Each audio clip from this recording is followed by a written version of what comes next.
নমস্কার, welcome back ঠাম্মার diary with another new recipe. আমি এখানে বাটারের সঙ্গে একটুখানি সাদা তেলও দিয়ে দিলাম, নাহলে যদি শুধু বাটারটা দিই তাহলে বাটারটা মেল্ট করে পুড়ে যাবে। এবার আমি আগে থেকে নুন হলুদ দিয়ে মাখিয়ে রাখা পনিরগুলোকে এর মধ্যে বাটার প্লাস তেলের মধ্যে দিয়ে দিচ্ছি।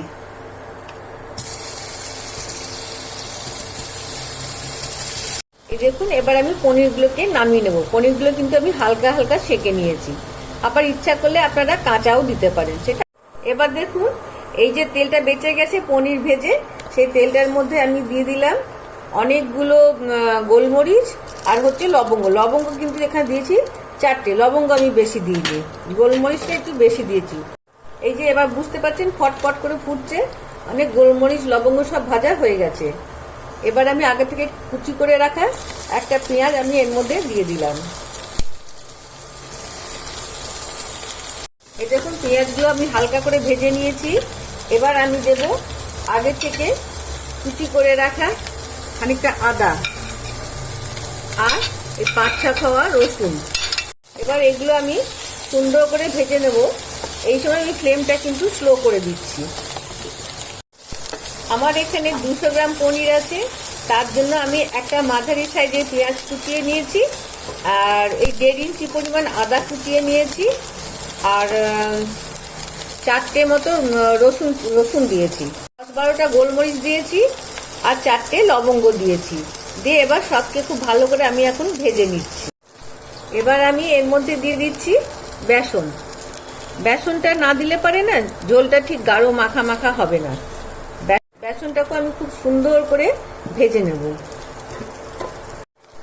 এবার আমি এর মধ্যে দিচ্ছি ধনে গুঁড়ো। ধনে গুঁড়োটা এর মধ্যে একটু বেশি যাবে।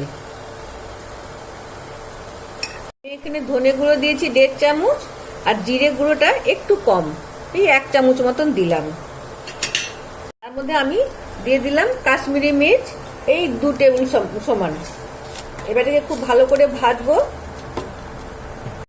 তারপরে আমি দিচ্ছি নুন।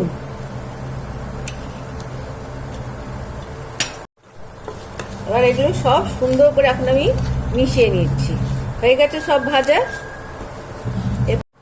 শীতকালের দিন তো ধনেপাতা ছাড়া কোনো রান্নাই হবে না, মানে খেতে ভালো লাগে না, সেই জন্য একটু ধনেপাতার 1 মুঠো আমি এর মধ্যে দিয়ে দিলাম।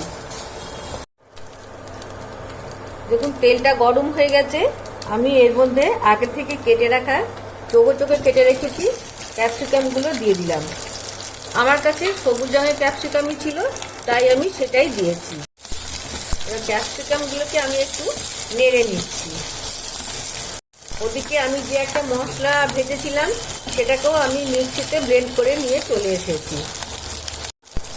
আমি আজকে বানাচ্ছি পনির মশালা বা কটেজ চিজ মশালা, যা বলবেন সেটাই।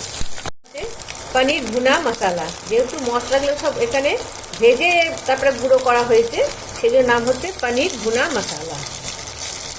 তারপরে দিয়ে দিলাম টমেটোগুলো। এইগুলোকে আমি খুব ভালো করে সুন্দর করে এই হালকা হালকা ভাজছি, তারপরে আবার ফিরে আসছি আপনাদের কাছে। আমি এখানে এই সবজিটুকুর জন্য অল্প একটু নুন দিয়ে দিলাম। দেখুন কি সুন্দর ভাজা হয়ে গেছে। এবার আমি মিক্সিতে ভেজে রাখা ব্লেন্ড করা সেই মশলাটা দিয়ে দিলাম। যে মশলাটা আমি আগেই দেখিয়েছিলাম আপনাদেরকে, যে ভেজে নিচ্ছি তেলে সুন্দর করে। দেখুন সেই ভাজা মশলাটা দিয়ে আমি এগুলো এবারে খুব সুন্দর করে আবার একটুখানি এদের সঙ্গে মিশিয়ে নিচ্ছি, যেন খুব সুন্দর করে এটা ভাজা হয়ে যায়। এবার আমি দিয়ে দিচ্ছি ফেটিয়ে রাখা 2 চামচ পরিমাণ দই। দইটা আমি কিন্তু খুব একটা টক দই নিই, কিন্তু আমি খুব একটা টক নিইনি। এবার এর মধ্যে দিয়ে দিচ্ছি 1 চিমটি মিষ্টি বা চিনি। চিনিটা কিন্তু অপশনাল, যদি আপনারা মনে করেন তাহলে দেবেন, যদি মনে না করেন তাহলে নাও দিতে পারেন, স্কিপ করতে পারেন। এই দেখুন মশলাগুলোর সঙ্গে দই খুব সুন্দর করে মিশে গেছে, তেলও ছাড়তে শুরু করে দিয়েছে। দেখুন এই যে ধারে ধারে সব তেল ছেড়ে দিচ্ছে। পুরোটা স্লো টু মিডিয়ামেই করছি। এবার মিক্সি ধোয়া জলটাও এর মধ্যে দিয়ে দিলাম। আগে থেকে সে ভেজে রাখা পনিরগুলো দিয়ে দিচ্ছি।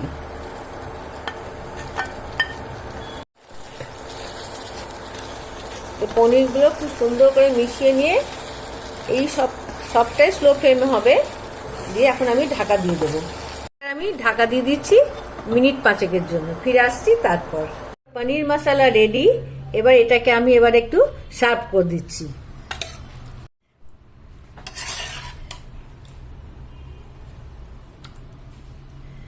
এবার আমি কাঁচা লঙ্কা ডায়াগনালি কেটে এখানে সাজিয়ে দিলাম, আর একটু ধনেপাতা দিয়ে দিলাম।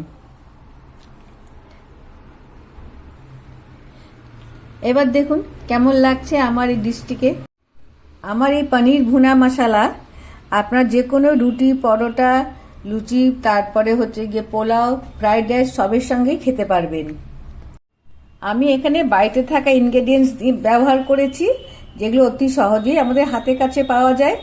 অতএব আমার এই রেসিপিটি বানাতে আশা করি আপনাদের কোনো রকম অসুবিধা হবে না, এবং সুন্দর একটি রেসিপি তৈরি হবে। রেসিপিটি আপনাদের ভালো লেগে থাকে তাহলে একটা লাইক করে দেবেন। আপনাদের একটা লাইক আমাকে মোটিভেট করে কাজে সাহায্য করার জন্য।